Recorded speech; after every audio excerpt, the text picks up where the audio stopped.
கிறிஸ்துவின் இனிய நாமத்தினாலே உங்களுக்கு அன்பின் வாழ்த்துதல்கள். ஆண்டவர் நல்லவர், எங்களுடைய வாழ்க்கையிலே நன்மைகளை செய்கிற நல்ல கர்த்தராய் இருக்கிறார். நான் உங்களோடு தேவனுடைய வசனத்தை பகிர்ந்து கொண்டு மிகவும் மனமகிழ்ச்சியாய் நான் பயணித்துக் கொண்டிருக்கிறதை குறித்து நான் சந்தோஷப்படுகிறேன். இந்த நாட்களில் ஒரு விசேஷித்தமான காரியத்தை குறித்து நாங்கள் வேதத்திலிருந்து தியானித்து பார்க்க போகிறோம்.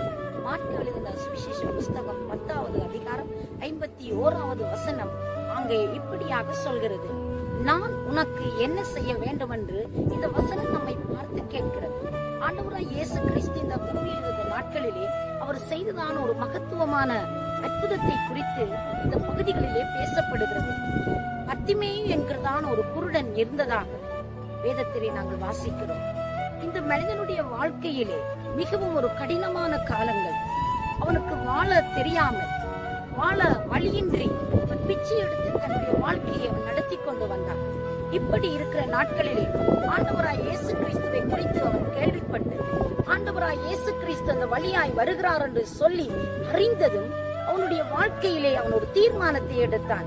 இப்படியாக நான் இந்த ஆண்டவரை பார்க்க வேண்டும், இந்த ஆண்டவரிடத்தில் ஏதாகிலும் ஒன்றை நான் பெற்றுக்கொள்ள வேண்டும், நான் இவரை காண வேண்டும் என்ற ஒரு வாஞ்சை இருதயத்தில் இறந்தது. அன்பு பிள்ளைகளே, இயேசு கிறிஸ்து அந்த வழியாய் வருகிற பொழுது அவன் கேள்விப்பட்ட அந்த இயேசுவை குறித்து, தாவீதின் குமாரனாகிய இயேசுவே எனக்கு இறங்கும், எனக்கு இறங்கும், எனக்கு இறங்கும் என்று சொல்லி அவன் கூப்பிடுகிறான். இப்படி கூப்பிடுகிற பொழுது ஆண்டவரோடு பயணிக்கிற பெரிய திரள் கூட்ட மக்கள் அங்கே கடந்து சென்று கொண்டிருக்கிறார்கள். அந்த மக்கள் அவனை கூப்பிடாதபடி அவனை தடுத்தார்கள். அவருடைய சத்தம் எழுப்பப்படாதபடி தடை பண்ணப்பட்டது. அவனை தடுத்தார்கள். ஆனால் அந்த மனிதனோ முன்னிலும் அதிகமாய், ஆண்டவராய் இயேசுவே தாவீதின் குமாரனே எனக்கு இறங்கும், எனக்கு இறங்கும் என்று சொல்லி அவன் முன்னிலும் அதிகமாய் கூப்பிட்டான் என்று சொல்லி நாங்கள் வேதத்திலே வாசிக்கிறோம். எனக்கு அன்பு பிள்ளைகளே, நாங்கள் ஆண்டவரை கூப்பிட வேண்டும், நாம் தேட வேண்டும், அவர் மேலே நம்பிக்கையோடு அவரை பார்க்க வேண்டும் என்று இந்த பகுதிகளில் நான் அறிய முடிகிறது. எனக்கு அன்பானவர்களே, சார்லஸ் ஸ்பேர்ஜன் என்ற ஒரு மனிதனை குறித்து நான் உங்களோடு பேசுகிறேன். இந்த மிஷனரி ஆனவர் அவருடைய வாழ்க்கையிலே பலவிதமான சூழ்நிலைகளுக்குள் கடந்து போன ஒரு மனிதன்.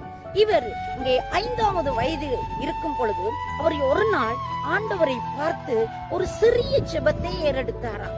ஆண்டவரே, எனக்கு 2 பெருச்சாளிகள் வேண்டும் என்று சொல்லி ஆண்டவரை நோக்கி பார்த்து கேட்டாராம்.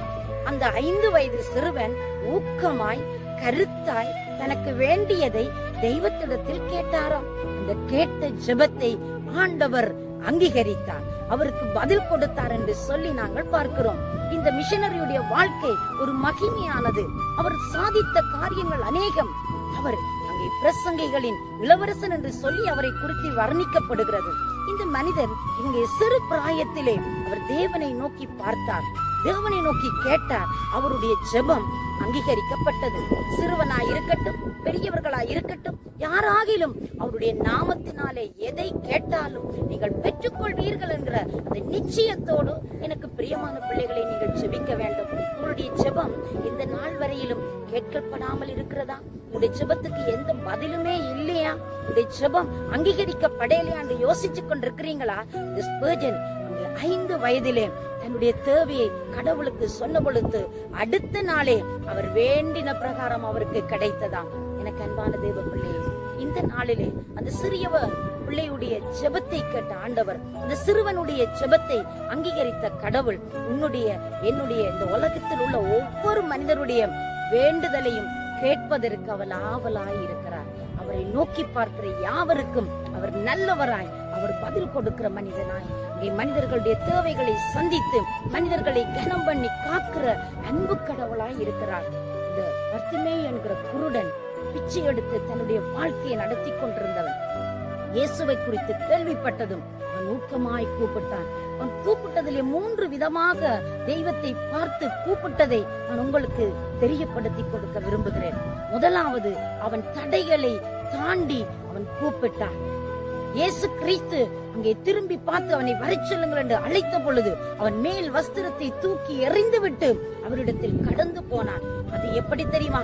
நம்பிக்கையோடு போனான். இனி இந்த பிச்சை எடுக்கிற வஸ்திரம் எனக்கு தேவையில்லை, இந்த பிச்சை எடுக்கிற எந்த பாத்திரங்களும் எனக்கு உபயோகம் இனி இல்லாமல் போகட்டும் என்று எல்லாவற்றையும் தூக்கி வீசிவிட்டு அவன் வாஞ்சியோடு நம்பிக்கையோடு தடைகளை தாண்டி கூப்பிட்டான். மற்ற மூன்றாவது விடயத்தை நான் சொல்லட்டுமா? அவன் என்ன செய்தான் தெரியுமா? எப்படி கூப்பிட்டான் தெரியுமா? நான் அதை பெற்றுக்கொள்வேன் என்ற நம்பிக்கையோடு கூப்பிட்டான். கூப்பிட்ட பொழுது ஆண்டவர் பார்த்து கேட்கிறார், மகனே, என்ன செய்ய வேண்டும்? நான் உனக்கு என்ன செய்ய வேண்டும் அப்படி என்று கேட்டான். அந்த கேட்ட கேள்விக்கு இந்த மனிதன் என்ன சொன்னான் தெரியுமா? ஆண்டவரே, எனக்கு பார்வை இல்லை, நான் பார்வை அடைய வேண்டும் என்று. அன்றைக்கு அந்த மனிதனுடைய தேவை என்ன தெரியுமா? பார்வைதான். அன்றைக்கு அந்த மனிதனுக்கு இருந்த ஒரே ஒரு அவன் விரும்பின விஷயமும் அந்த பார்வைதான். அவன் பார்வை அடைய வேண்டும் என்று கேட்டான். ஆண்டவர், நீ சுகமடைந்து, நீ பார்வை அடைந்து, நீ விடுதலை அடைந்து, நீ வெற்றியோடு போகலாம் என்று சொல்லி அவனை சுகப்படுத்தி அனுப்பினார். பிரியமானவர்களே, இந்த நாளிலே கூட என் அன்பு பிள்ளைகளே, அன்றைக்கு அந்த மனிதனுக்கு பார்வை தேவையாயிருந்தது. உனக்கு இன்றைக்கு என்ன தேவை? நீ எதை கேட்கிறாய்?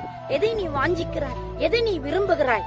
ஆண்டவர் உன்னை பார்த்து கேட்கிறார். இந்த வசனம் உங்களை பார்த்து கேட்கிறது, நான் உனக்கு என்ன செய்ய வேண்டும்? ஒரு பிசினஸ் ஆரம்பிக்க போறீங்களா? ஒரு பிசினஸ் ஆரம்பிச்சதுல ஒரே தோல்வி. ஐயோ, நான் இதை எப்படி நான் ஆண்டவரே மீள கட்டி எழுப்புவது? இதை எப்படி நான் முன்கொண்டு செல்வது என்று சொல்லி நீங்க யோசிச்சு கொண்டிருக்கிறீங்களா? அந்த தேவையை, தடையை தாண்டி நம்பிக்கையோடு பெற்றுக்கொண்டேன் என்று சொல்லி நீங்கள் அங்கே விசுவாசத்தோடு ஆண்டவரை நோக்கி கூப்பிட்டு பாருங்கள். அவர் உங்களுக்கு ஒரு மகிமையான அற்புதத்தை செய்வார். என்ன தேவை இருக்கிறது? நீங்கள் எந்த சூழ்நிலையில நடந்து போய் கொண்டிருக்கிறீர்கள் என்று உங்களை படைத்த கடவுளுக்கு நன்றாய் தெரியும். ஆனால் அவரை தேடி அவரிடத்தில் நீங்கள் தெரியப்படுத்த வேண்டும் என்று அவர் விரும்புகிறார். பிரியமானவர்களே, எனக்கு அன்பு பிள்ளைகளே, இந்த நாளில நீங்க கேட்கிறதை அவர் கொடுக்க வல்லமை உள்ளவராயிருக்கிறார். கேட்கிறதை நீங்கள் பெற்றுக்கொள்ளுவேன் என்றது நிச்சயத்தோடு கேளுங்கள், நம்பிக்கையோடு கேளுங்கள். தடைகள் ஒருவேளை வரத்தான் செய்யும். இந்த தடைகளை நீங்கள் தாண்ட ஆயத்தமா?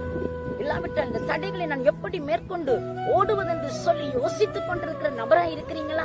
பயப்படாதீங்க. தேவன் இந்த நாட்களிலும் உங்களுக்கு ஒரு நன்மை செய்ய அவர் வல்லவராயிருக்கிறார். அவரை தேடுங்கள், அவரை நோக்கி கூப்பிடுங்கள். அவர் உங்களை நோக்கி கூப்பிடு கேட்கிறது என்ன தெரியுமா? நான் உனக்கு என்ன செய்ய வேண்டும்? தம்பி, தங்கச்சி, என் அன்பு பிள்ளைகளே, என் அன்பு பெற்றோர்களே, அன்பு நண்பர்களே, ஆண்டவர் உங்களை பார்த்து கேட்கிறார், நான் உனக்கு என்ன செய்ய வேண்டும்? நீ என்ன விரும்புகிறாய்? உனக்கு என்ன தேவை இருக்கிறது? என்ன பிரச்சனை இருக்கிறது? யாரை நீ நோக்கி பார்த்து சோர்ந்து போயிருக்கிறாய்?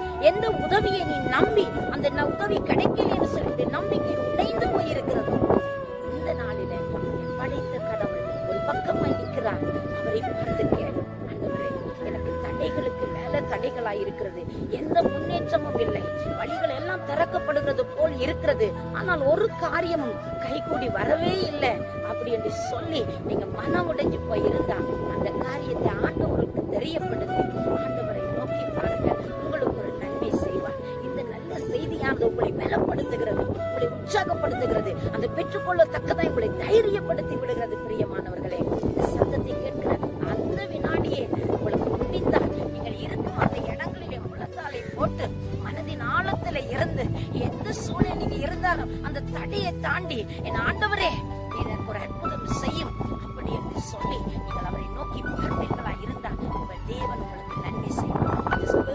அவருடைய வாழ்க்கையில அவர் எப்பொழுதுமே ஆண்டவருக்கு ஒரு மகிமை செலுத்துகிற மனிதன். ஒரு தடவை சோர்ந்து போய்விட்டார். அவர் சொல்லுகிறார், தான் நரகத்தில் வாழ்வது போல ஒரு உணர்வு, எல்லாமே வெறுமை, எங்கு பார்த்தால் ஒரு விதமான இருள் சூழ்ந்தது போல ஒரு அனுபவம் வந்ததாம். அப்பொழுது அவருக்கு அங்கே செபிக்க முடியாதவராய் சோர்வற்று போய் இருக்கிற பொழுது அவருக்கு ஒரு நாள் தான் 5 வயதிலே தன்னுடைய ஆண்டவரை நோக்கி கூப்பிட்ட பொழுது அந்த ஆண்டவர் தன்னுடைய செபத்தை கேட்டு செய்த அற்புதம் அவருக்கு ஞாபகத்தில் வந்தது.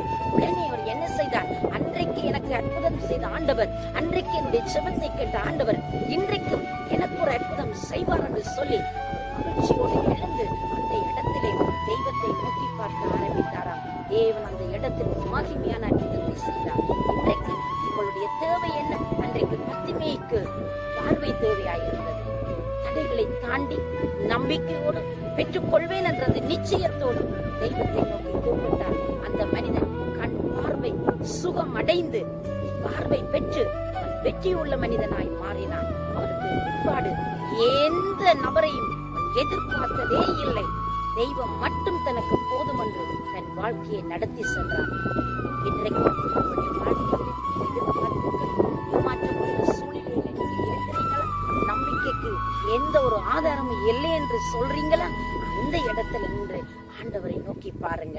உங்களுக்கு என்றோ ஒரு நாள் அற்புதம் செய்தார் அல்லவா, அதை மறந்து போய் விட்டீங்களா? அந்த தெய்வம் இன்றைக்கு உங்களோடு கூட இருக்கிறார். நம்பிக்கையில சந்தோஷமாயிருங்கள். உங்க உபத்திரவத்துல நீங்க பொறுமையாயிருந்து ஜெபத்துல உறுதியாய் தரித்திருந்து தெய்வத்தை நோக்கி பாருங்கள். ஸ்பர்ஜனுடைய வாழ்க்கையை நான் சற்று ஆராய்ந்து பார்க்கிற பொழுது, அவர் இங்கே தன்னுடைய நண்பர்களோடு நடந்து போய் கொண்டிருக்கிற பொழுது அங்கே அவர்கள் இருவரும் சிரித்து அங்கே மிகவும் சந்தோஷமாய் போனார்களாம்.